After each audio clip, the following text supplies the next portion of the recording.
सोचो, तुम्हारी trading strategy सच में काम करती है, इंडिकेटर्स सही सिग्नल्स देते हैं, बैक टेस्टिंग में भी प्रॉफिट दिख रहा है, लेकिन फिर भी तुम्हारे अकाउंट में लॉस ही लॉस है।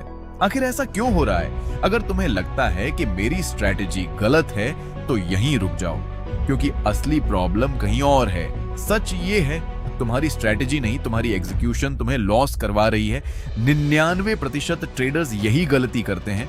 वो नई स्ट्रैटेजी ढूंढते रहते हैं, नए इंडिकेटर्स लगाते रहते हैं, लेकिन डिसिप्लिन और साइकोलॉजी को पूरी तरह इग्नोर कर देते हैं। मान लो तुम्हारी स्ट्रैटेजी कहती है कि स्ट्रॉन्ग कन्फर्मेशन मिलने पर ही एंट्री लेनी है, लेकिन जैसे ही मार्केट थोड़ा मूव करता है, तुम फोमो में आकर जल्दी एंट्री ले लेते हो और फिर मार्केट उल्टा चला जाता है। अब गलती स्ट्रैटेजी की नहीं है, गलती डिसीजन की है। दूसरी सिचुएशन देखो, स्ट्रैटेजी कहती है स्टॉप लॉस 2% रखना है, लेकिन जैसे ही प्राइस उस लेवल के पास आता है, तुम स्टॉप लॉस को और नीचे कर देते हो। क्यों?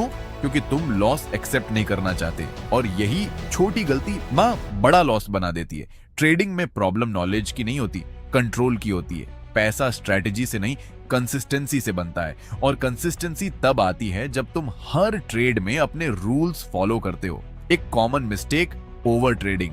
जब मार्केट क्लियर सेटअप नहीं दे रहा होता तब भी ट्रेड लेना, सिर्फ इसीलिए क्योंकि कुछ तो करना है।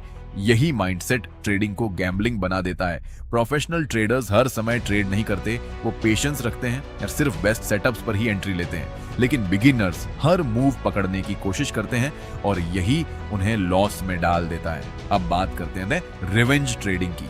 एक लॉस हुआ और तुम तुरंत अगला ट्रेड लेते हो लॉस रिकवर करने के लिए।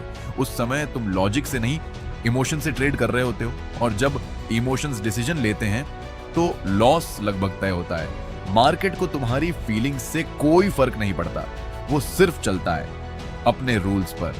अब एक ट्रूथ समझ लो, प्रॉफिटेबल ट्रेडर वो नहीं होता जो हर बार सही हो। प्रॉफिटेबल ट्रेडर वो होता है जो अपने लॉसेस को छोटा रखता है और प्रॉफिट्स को बढ़ने देता है। अगर तुम 10 ट्रेड्स में से सिर्फ 4 भी जीतते हो, लेकिन हर लॉस छोटा है और हर प्रॉफिट बड़ा है, तो तुम लॉन्ग टर्म में प्रॉफिट बना सकते हो। लेकिन रियलिटी में लोग क्या करते हैं? लॉस को होल्ड करते रहते हैं और प्रॉफिट जल्दी बुक कर लेते हैं। क्यों? क्योंकि लॉस में होप होती है और प्रॉफिट में फियर।